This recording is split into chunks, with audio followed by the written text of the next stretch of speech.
দুঃসাহসিক অভিযানে আমরা এই মুহূর্তে আছি লঞ্চ ফেরিঘাটে, যেটি লক্ষ্মীপুরে, ঠিক নদীর এই পাড়ে ভোলা, যেখানে সেই প্রতারক চক্রটি অবস্থান করছে।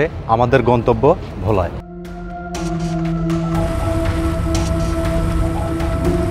প্রথমে টিকটকে চাকরির প্রলোভন, এরপর চাওয়া হয় ছবি, পাঠানো হয় একটি লিঙ্কও, আর সেই লিঙ্কে ক্লিক করতেই বাধে বিপত্তি। মোবাইলের নিয়ন্ত্রণ চলে যায় প্রতারকের হাতে।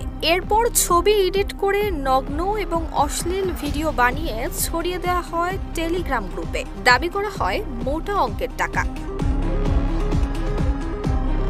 প্রতারণার এমন অভিনব ফাঁদে পড়ে শাশুড়ির গয়না চুরি করে প্রতারককে 7 লাখ টাকা পাঠিয়েছেন ভুক্তভোগী এক নারী। তবে তাতেও ক্ষান্ত হয়নি প্রতারক। আরও টাকা চাইলে তা দিতে না পারায় এডিট করা সেসব নগ্ন ছবি ভিডিও ছড়িয়ে দেওয়া হয় ফেসবুকে। বাধ্য হয়ে ভুক্তভোগী ছুটে আসেন কুমিল্লা র্যাব ক্যাম্পে। হুমকি দিয়ে বিকাশ, নগদ, রকেট অ্যাকাউন্টের মাধ্যমে প্রায় 7 লাখ টাকার মতো টাকা আত্মসাৎ করে নেয়। ভুক্তভোগীর অভিযোগের প্রেক্ষিতে সেই প্রতারককে খুঁজতে পুরো দমে মাঠে নামে র্যাব। তথ্য প্রযুক্তি এবং নিজস্ব প্রযুক্তির সহায়তায় জানা যায়, বিকাশ, নগদ এবং রকেটের মাধ্যমে হাতিয়ে নেয়া সেসব টাকা তরল করা হয়েছে ভোলাতে।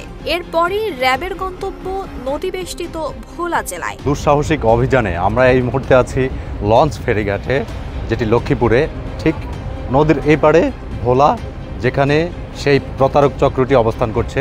আমাদের গন্তব্য ভোলায়।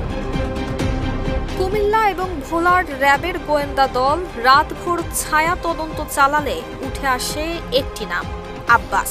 একসময় ঢাকায় বসবাস করা এই আব্বাস নিকটাত্মীয়র ফিঙ্গারপ্রিন্টে রেজিস্ট্রেশন করা সিম দখলে নিয়ে বুনতেন প্রতারণার চাল।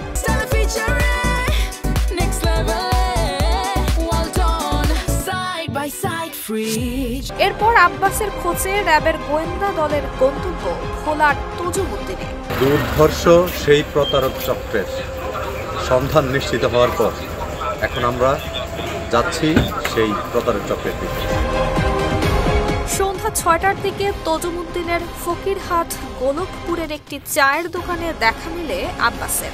রুদ্ধশ্বাস অভিযানের পর গ্রেফতার করা হয় এই প্রতারককে। তথ্য প্রযুক্তির সহায়তায় আসামি শনাক্তের পর দীর্ঘ 50 ঘন্টা রুদ্ধশ্বাসকর যেই অভিযান, সেই অভিযানটি অবশেষে সফল হল র্যাপিড অ্যাকশন ব্যাটালিয়ন। ভোলার তজিমুদ্দিন ফকিরহাট এলাকা থেকে এই প্রতারক চক্র আব্বাসকে অবশেষে হাতে নাতে গ্রেপ্তার করতে সক্ষম হয়েছে। সামাজিক যোগাযোগ মাধ্যমে প্রতারণার জাল বিছিয়ে রাখছে এমন হাজারো আব্বাস, আর সেই চক্র থেকে বাঁচতে সতর্ক থাকার পরামর্শ দিয়েছেন র্যাব কর্মকর্তারা। সাজেশন হচ্ছে সোশ্যাল মিডিয়া পলিসি বলতে আমরা সবাই জানি, সবাই শুনেছি সোশ্যাল মিডিয়া সম্পর্কে সচেতন থাকার ব্যাপারে। হ্যাঁ, এই সচেতনতাই আমাদের একমাত্র এই প্রতারক চক্রের হাত থেকে বাঁচাতে পারে।